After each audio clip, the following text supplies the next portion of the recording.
Um, I ran into an old friend of mine back in Delray Beach after I got out of the service in probably about 1968.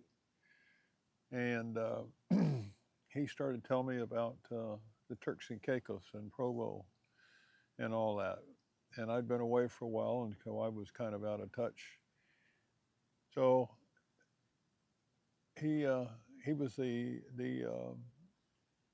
head of the lifeguards at the time. He was the chief lifeguard there, and he asked me if I needed a job, and I said sure, because I was trying to catch up to who was in town, and figured that was a good place to do it, especially on the weekends. So anyway, about 7 or 8 months later, I got introduced to the developers, and that was Fritz and his gang, and basically they were going to take a little boat down to the Turks and Caicos, to Provo, and Pacifically, and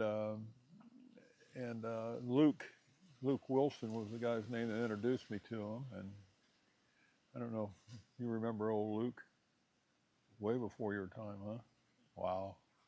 Anyway, he was good buddies with Fritz. They kind of grew up together and fished together and all that kind of stuff. So Fritz had promised him a job down here once the old Third Turtle was up and running, so to speak, where they could have guests.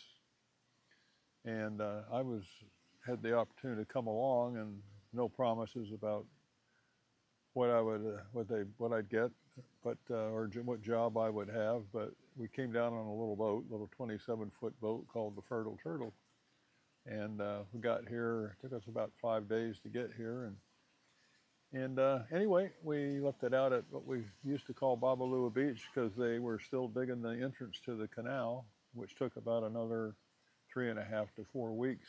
So I'd swim out every morning and make sure everything was okay and get some lobster and some fish for the hotel, and that's how it all kind of began. And that was in 1970.